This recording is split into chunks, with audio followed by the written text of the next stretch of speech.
Hello YouTube, I'm Frostfire, and I'm a furry, but I'm also an Alterhuman, and I want to talk about that.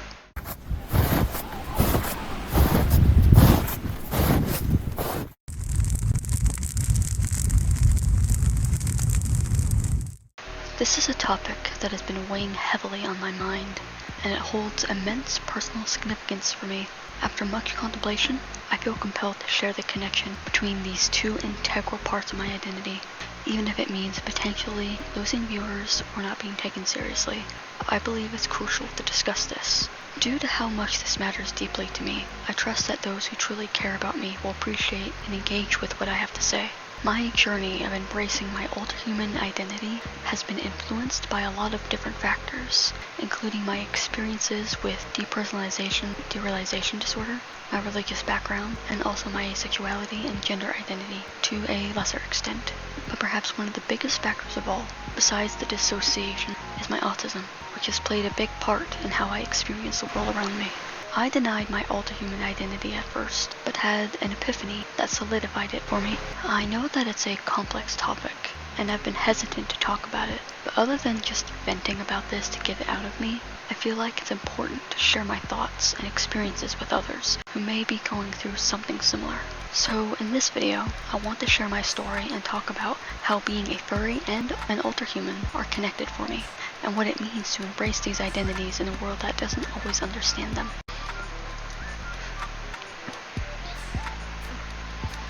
So before I get into the heart of things, let's define what both a furry and an Alterhuman are. First off, you know how people are fans of sports? That's what furries are, but with anthros. It's a hobby. Other than interacting with the furry fandom itself, that's pretty much all there is to it.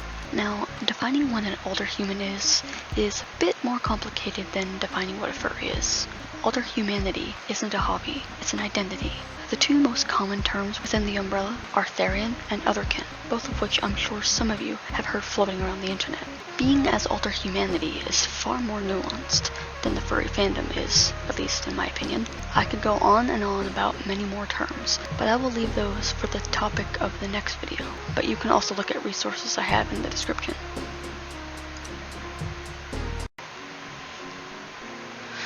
Before I tread further into this topic, I want to put a traffic cone in the road in front of your mental vehicle whose passengers are likely confusion, skepticism, fear, and or disbelief. For whatever reason, upon learning about the community or someone who identifies as an Alterhuman, people either immediately form their own opinions or conflate the two terms as meaning the same thing. Oh, you're a furry, so you think you're a dog? Or, oh, you're otherkin/therian? Isn't that just a furry? Hearing these things gets super old because the accusation and uninformed opinions come from a place of ignorance, and it honestly stings and makes me cringe more than they ever would watching cringe compilations of either community. The majority of furries do not identify as non-human. For instance, only 1.4% of furries specifically identified as otherkin. While furries are not Alterhuman, and Alterhumans are not furries, a person can indeed be both, but how both play a part in someone's lives varies from person to person. Allow me to explain something to you right now for those with any of the previously mentioned emotions you might have. As I said earlier, being a furry is a hobby. Being an Alterhuman is not. Furries are just regular people who developed an interest in anthros sometime in their life, and self-identify as a furry because, unlike people who may casually like anthros in passing, furries are nerds for anthros, and in all likelihood, nerds of animals in general too. And just because you sometimes see furries dressed in those furry costumes, which are called fursuits by the way, doesn't mean that furries believe that they're an animal. I never understood why non-furries believe this. It's just a suit. How does wearing one relate to thinking that oneself is an animal? Like, where does that logic stem from? Do people think Trekkies who dress up as Vulcans or Klingons at a convention believe they're either of those races? Or how about superhero fans dressing up as Superman or Spider-Man? Why is no one shouting similar things at them for their cosplay? How is there a difference between the two when wearing fursuits is just furry cosplay? The thing you need to understand about this hobby is that it's very expensive. Furries will spend tons of money on furry art alone, and fursuits can go for like $10,000 and even more at times. And I might hear you retort, if a furry is willing to dish out that kind of money, how is it not a I think I'm an animal thing, or even a sex thing? It's called nerd culture, my friends. Nerds are what they are for a reason, and are willing to spend their hard-earned cash on their nerdy hobby. If that isn't your thing, that's totally fine. You do you. But be aware that few furries can afford high-quality artwork, much less a custom-made suit of their persona. You might even see some Alterhumans wear fursuits that represent their alter types, which is a term I've created to collectively refer to all of my kin types, stereotypes, etc. But this doesn't mean that the Alterhuman is a furry. They could be, but being as fursuits are a means of expression. This can pertain to both a furry who wants to express their persona, which is more often than not a simple representation of oneself, and does not act as a stand-in for them, or for an Alterhuman to express the non-human identity they feel inside. There is slight overlap, but make no mistake, they could not be more different. Okay, I know that ramble on fursuits might have seemed like a bit much, but this is what furries and some Alterhumans have to deal with when they are able to afford cute and colorful wearable carpets that make them feel good when they wear them. However, in most cases, Alterhumans, specifically therians, wear gear, which are objects that hold meaning or connect to one's non-human identity, or helps trigger shifts.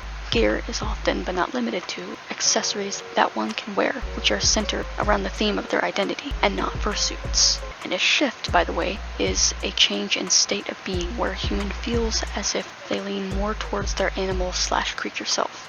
And it's even worse for Alterhumans. Too many people call them mentally ill. Seems to be a buzzword for anyone who doesn't adhere to normal human thinking, be that sexuality, gender identity, and now this. Ironically, compared to the slew of insults haters direct at furries, this one is the only one I can think of that people say to Alterhumans. Oh, wait, I forgot the most special insult that haters of furries and skeptics of Alterhumans alike shout: the everlasting zoophile claim. For those unaware, these unfortunate individuals feel sexual attraction towards animals, sometimes to the point of acting out on their attraction for poor defenseless creatures. This is where the whole "you probably feck your neighbor's dog" accusation derives from. And as a member of both communities, I can tell you firsthand that both vehemently loathe zoophiles more than anyone else, want nothing to do with this minority more than anyone else, and would love nothing more than to see the inappropriate individuals booted out of both communities more than anyone else. Hopefully I've covered all the important areas of misconceptions, but if you want to bring up anything I missed, then please, by all means. In any case, both communities can feel positive, neutral, or negative about one another, but they both equally are frustrated with others confusing them for each other. With that said, all of these misconceptions are harmful and should not be believed. That's why resources and research are so vital to truly understanding both communities.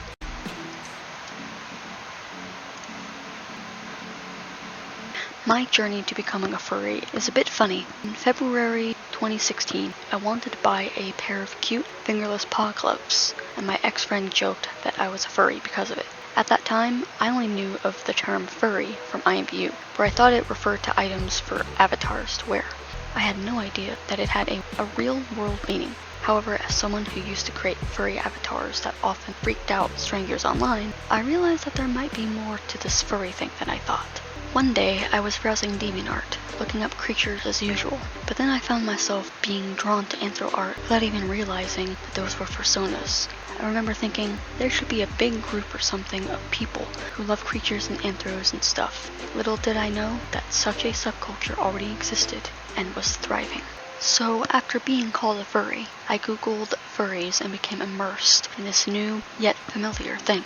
I eventually bought those gloves and wore them proudly in my early days as a furry, though I lost them soon after my first and only convention back in 2018. Joining the furry fandom in early 2016, I immediately started keeping tabs on my Birdar for new furry media, and once you know it, Zootopia was right around the corner, just another classic piece of media to add to my pile of stuff that led me to that point. Disney was naturally a large influence. As for discovering my Alterhuman identity, I can't recall exactly when or where online I first encountered otherkin therianthropy. but I do remember that it was the following year, somewhere around my birthday.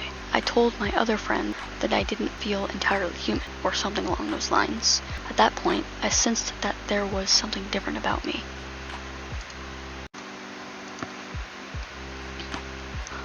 On or around April 9th, 2003, my dad's new bride, my stepmom, entered my life, marking the beginning of the worst decade in a year of my life. Unfortunately, my dad did not realize the damage she would inflict on his only assigned daughter at birth, as he passed away suddenly 10 years later without knowing the extent of her abuse. Over the course of those roughly 11 years, my stepmom inflicted various forms of abuse on me, both physically and emotionally. She would threaten to take away everything in my room, other than my bed, if I didn't behave, and even insulted me on Facebook without anyone else knowing, using hurtful words like worthless. One time when I tried to explain to her why I was feeling suicidal and who had caused those feelings, she slapped me so hard that my nose bled on the car ride to the mental hospital. She even lied through manipulation about taking me home prior to the car ride. As a result of her continued abuse behind everyone's back, my self-esteem, self-worth, and self-identity gradually eroded to the point where I was merely existing day by day. I would chase any fleeting happy moment while futilely pushing back the depression and darkness. To give you a sense of what I mean, let me share with you what happened on the night she slapped me. I remember walking into the house and immediately sitting on the couch in the living room where I spent most of my time. I felt completely numb for what had happened, and all I wanted was to sit there and not move. One of my stepbrothers noticed the blood smeared on my face, but before I could hoarsely respond, my stepmom came in and shooed me upstairs to wash my face. I knew that whatever she told him wasn't the truth, because he never asked me about it afterwards. Instead of cleaning my face, I went to my bedroom, laid on my bed, and stared lifelessly at my ceiling for probably 10 minutes, lost in my own thoughts. Then, I finally went into the bathroom to wash my face, but before I did, all I could do was stare at the aftermath of her slap in the mirror. The blood had crusted up across my face, and that's all I could focus on. From that moment on, I began to hate myself. I think that was the night when I pretty much lost myself completely. It was my sophomore year of high school, the year when depression and suicidal thoughts took over me, triggered by my stepmom's abuse and my first ever romantic rejection. As the years went on, the numbness only grew more intense. Even after I escaped my stepmom's abuse 9 years ago, her words and actions continue to haunt me and hinder me to this day. It wasn't until I was diagnosed with depersonalization derealization disorder, or DPDR, that I realized the full extent of how much her abuse had affected me. Like many others who suffer from this disorder, I had no idea that I was experiencing it. Strangely enough, it wasn't even triggered by a relevant abuse-related PTSD flashback, a story in of itself. It was on Halloween 2019 when I found myself lying on the bathroom floor, repeating, "This is not my body," over and over again, kind of like a chant. Interestingly, it was someone in a Facebook group who diagnosed me with the DPDR before my therapist did. I'm grateful that they did, because it led me to research the disorder and eventually bring it up to my therapist. Nowadays, I often feel like I'm just floating around my apartment, barely conscious of the things I say and do, because it feels like something or someone else is controlling me. I live my days in a fog, questioning whether I am real and whether the life I live is real. Sometimes I even find myself subconsciously stepping outside of myself and feeling fully embarrassed by my own actions, wondering who I am and what I am doing. Very few things can ground me, and even when they do, those things start to feel unreal too. Sometimes I feel like I don't belong in real life, that I'm just a fictional character meant to be in someone else's story, and that life itself is the fairy tale. And I don't mean that as a metaphor for anything. It legitimately feels like real life is fake and fake life is real. I wouldn't wish DPDR on my worst enemy. It's debilitating at times, and it truly contributes a lot to my Alterhuman identity, despite the signs being there upon my diagnosis. Even if it was a few years later, I didn't fully believe myself to be Alterhuman back in 2017, or in any of the other times I dipped my toe into the identity for one reason or another.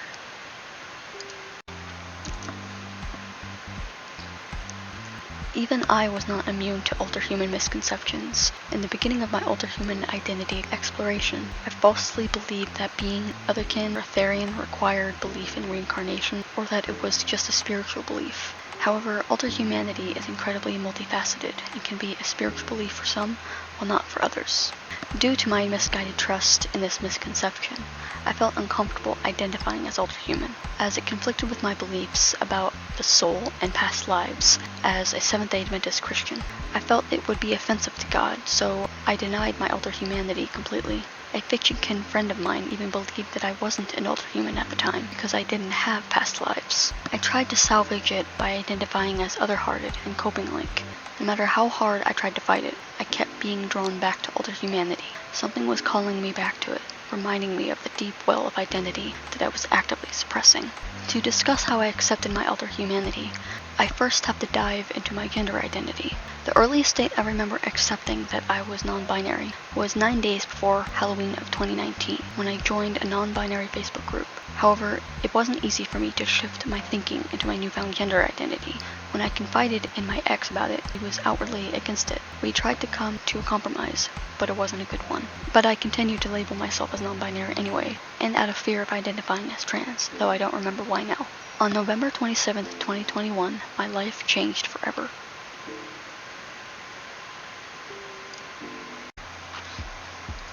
One day, a furry by the name of Stormy Wolf made a now taken down trans coming out video, and I was exploring the possibility of being trans. I wanted to watch a video talking about it.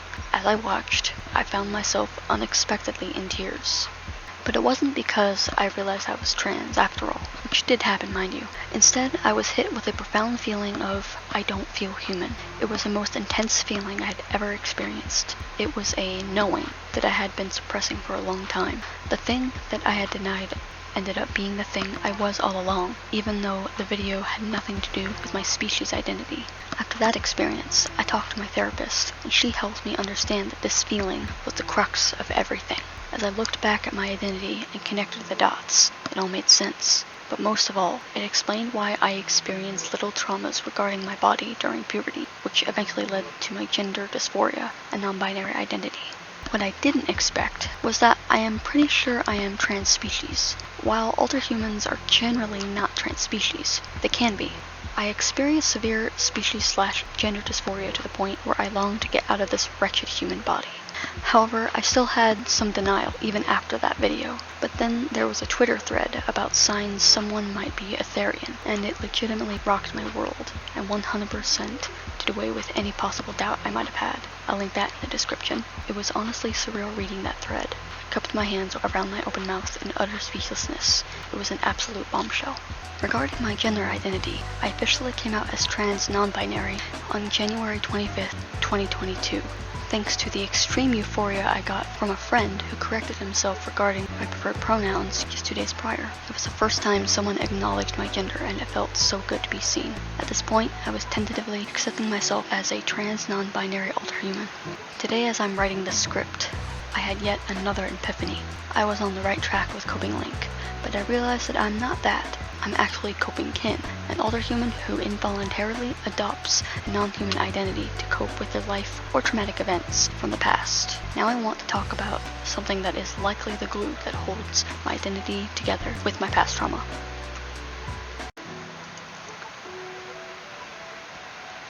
As I mentioned before, I am autistic, and being neurodivergent greatly influences how I perceive and navigate the world around me. Coupled with DBDR and OCD, it can create chaos inside my mind. Interestingly, according to a survey conducted by the therian research group, neurodivergent individuals are more likely to identify as Alterhuman compared to neurotypical individuals. In fact, 57% of therians in the survey identified as autistic, a significantly higher percentage than in the general population. Neurodivergence, particularly in the context of autism, involves heightened sensitivity to sensory experiences, which may not be well known to many neurotypical individuals. In my case, this heightened sensitivity likely explains why I experience animalistic echolalia, where I repeat words, phrases, or noises that I hear from sources other than myself, such as animal noises. Additionally, I have some form of supernumerary phantom limbs associated with my altotypes, like a tail, ears, claws, wings, and fangs. Unlike many Alterhumans whose phantom limbs physically interact with the world and can even feel pain, my phantom limbs phase in and out, depending on my mood, and do not experience pain. Reflecting on it now, I believe that any shifts I experience, which involve feeling more connected to my altotypes, might be related to my autism. These shifts are temporary changes in my state of being, from a human state to a more non-human state. When I encounter sensory overload, I often feel the need to roar, although I am unable to do so, obviously. It's almost like a reset button or a way to process the overwhelming sensations. In a way, you could classify this and other actions as stimming, which is a common behavior in the autistic community. Speaking of social difficulties and Alterhuman shifts, as a child, I used to engage in what I called a cheetah walk, although it is more similar to a bear walk, and would growl or hiss at others in high school when they provoked me. Ironically, that behavior became a sort of meme for those who tease Alterhumans, specifically therians, and I only discovered its connection to my Alterhuman identity after becoming a furry and exploring my Alterhumanity. While I could delve into various shifts, particularly feline ones, and share related experiences, that is a topic for a separate video. From the perspective of a neurodivergent individual, this realization has led me to understand that my Alterhuman experience is not spiritual, as we discussed conflicting beliefs earlier, but rather psychological, influenced by my neurodivergence and involuntary creation through traumatic experiences. I would like to delve into how this psychological aspect manifests and affects me personally.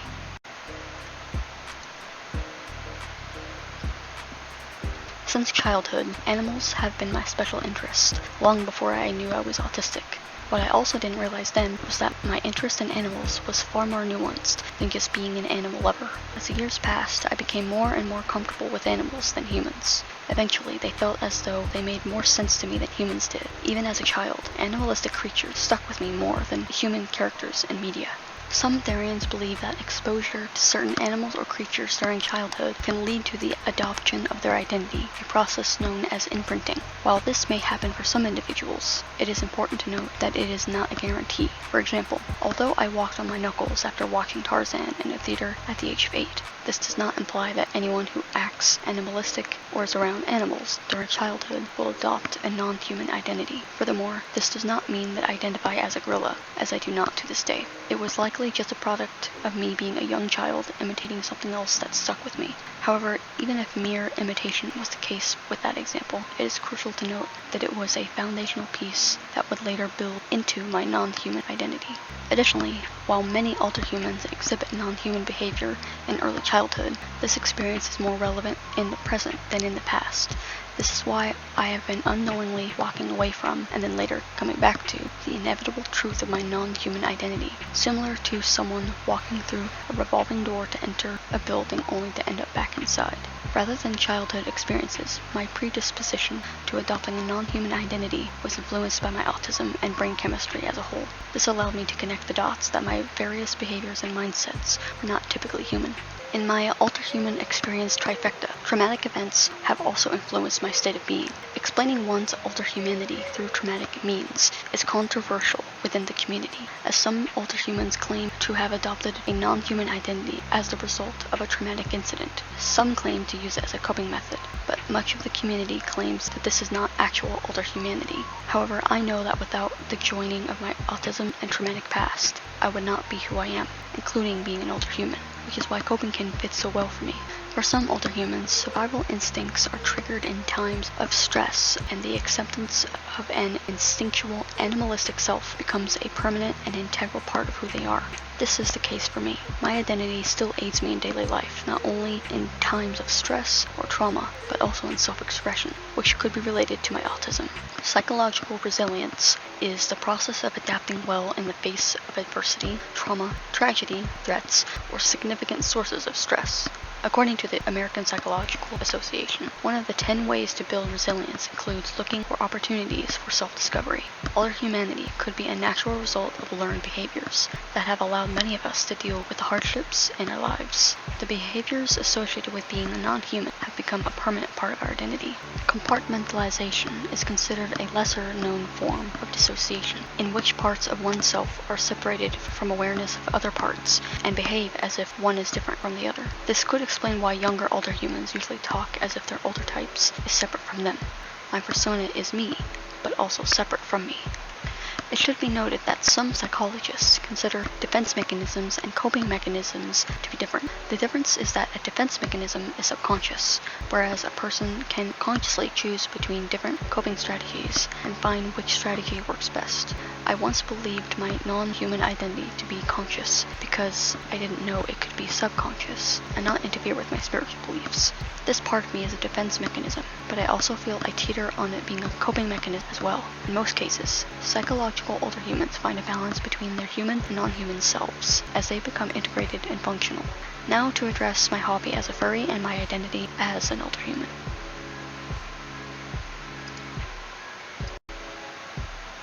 This right here is the entire reason I'm making this video. What I am about to talk about is, as far as I know, not common in the Alterhuman community. Most Alterhumans identify as animalistic creatures rather than humanoid ones. My main alter type, or specifically humanoid kin type, is my persona. Furries don't typically say, my persona is me. Most furries see their personas as separate from themselves. In my case, my persona may be an idealized version of myself, as many personas are, but what makes this scenario unique is that it physically gives me pain that I am not my persona in appearance, while simultaneously feeling euphoria looking at her. In my case, my Alterhuman identity is closely tied to my persona, and I find that about 90 to 95% of the time, my Alterhuman experiences and feelings are expressed through my persona. Other than obviously having severe species dysphoria, this is why I consider myself trans-species.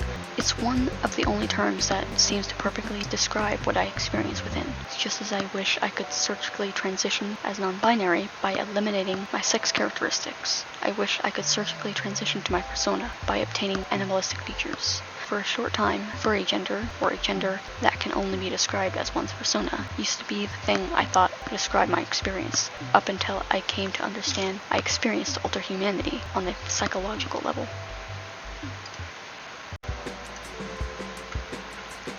How has being a furry and Alterhuman helped me cope with TBDR? I have to say that it's been a tremendous aid. After my stepmom took away my sense of human identity, I felt lost and disconnected from myself. However, finding a sense of belonging in the furry and Alterhuman communities has allowed me to explore different aspects of my identity and reclaim some of the power that was taken from me. Even when species dysphoria creeps its way in, I've managed to find ways to stave it off. As of recently, I, for the lack of a better word, was craving to have my claws be tangible, so I bought a set of claw rings. They aren't anything fancy, especially considering they cost $10, and they don't fit each finger. But when I yearn for my claws during a shift or I'm feeling dysphoric, I put them on and wear them for a while. Even after taking them off, I can still feel them, as if I were still wearing them. These claw rings have honestly helped me tremendously, reducing my feelings of dysphoria and anxiety since first wearing them. I even felt dysphoria after losing one of them. I eventually replaced them with actual claws meant for cosplay. Having my claws feels akin to a trans person receiving gender-affirming care. If cheap Halloween costume add-ons and cosplay items can give me species euphoria, just imagine what other add-ons, such as a therian mask I am considering getting, or even surgery could do for my self-esteem. It may be a lofty thought, but it's essential to my survival not to lose hope when the walls cave in. Even what seems impossible can be like a candle on a new moon night. Fully accepting and embracing my Alterhuman identity has also brought me a sense of peace that I had never experienced before, like a wind blowing a storm cloud overhead. It's like I can finally breathe easier now that I've stopped denying who I truly am.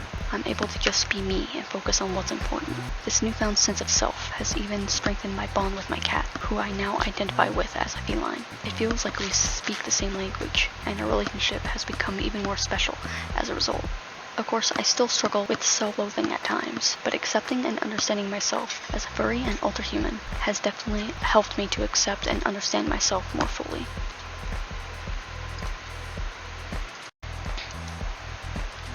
If you've made it to the end of this video and are so critical of my identity, please understand that the human experience is incredibly diverse. We're not all built the same way, nor are we all meant to live our lives in the same way. As an autistic Alterhuman with a passion for anthros who is trying to recover from complex PTSD and other mental health issues, this is simply who I am. I can't be expected to change or suppress my identity to fit someone else's expectations. My identity is a fundamental part of who I am. It's important to me because it brings me happiness and a sense of fulfillment. I've had to overcome many challenges and struggles to get to this point, and I deserve to exist as I am without fear of judgment or criticism. Everyone deserves to feel comfortable and confident in their own skin, and that includes me. I understand that some people may not understand or agree with my identity, but I urge you to consider this. Everyone deserves to be satisfied with who they are. It's not fair for anyone to suffer or feel forced to change themselves to fit someone else's narrow view of what's normal. So, I ask you that you respect my identity and the identities of others. Even if you don't fully understand them, we all deserve that basic level of respect and dignity. In conclusion, my identity as a furry and an alterhuman may be unconventional and misunderstood by some, but it is an important part of who I am. Through my exploration of non-human identity, I have found a sense of empowerment and acceptance that I had previously been missing. It has allowed me to cope with the effects of trauma and to possibly connect with others who share similar experiences. I understand that some people may be critical or dismissive of my identity, but I urge them to recognize that there is no right way to be human. We are all unique, complex individuals with our own perspectives, experience, and identities. Embracing all aspects of ourselves, even those that may seem unconventional or misunderstood, we can live more authentically and find greater fulfillment in life. So to anyone who may be a furry alterhuman, I encourage you to share your experiences in the comments below. Whether your journey was similar to mine or completely different, your voice is valid and deserves to be heard. And to anyone out there struggling to accept themselves, I encourage you to explore all aspects of your identity, in spite of them not being acknowledged by the majority of the population or those identities even being demeaned. Because ultimately, the most important thing is to be true to yourself and to live a life that feels authentic and fulfilling. Most importantly, I urge all of you to reflect on your own identity and explore who you are without fear. Nobody should have to suffer as I did, feeling angsty, bitter, sad, and lonely. If you need support, please seek it out. Thank you for watching, and I hope my story has helped to shed some light on the importance of embracing all aspects of oneself, and on the experiences of those who may feel misunderstood or marginalized. And remember, no matter who you are or what you identify as, stay true to yourself, even as you mature throughout your life. Before I conclude this video, I want to acknowledge that while the script was in my Google Docs, I found myself continuously adding to it as new thoughts and insights surfaced. It's inevitable that once this video is up, I might feel a pang of regret for not including something important that crossed my mind. So with that in mind, if anything significant does come to mind later, I'll add it in a pinned comment for everyone's awareness. And finally, the last thing I have to say before finishing the video is that any Alterhuman related terms which were defined in this video, and any new terms I use in future videos are all thanks to 2 videos called Alterhuman ABCs, which are linked in the description. Alright, that's all I got for you today, and until we meet again, stay floofy.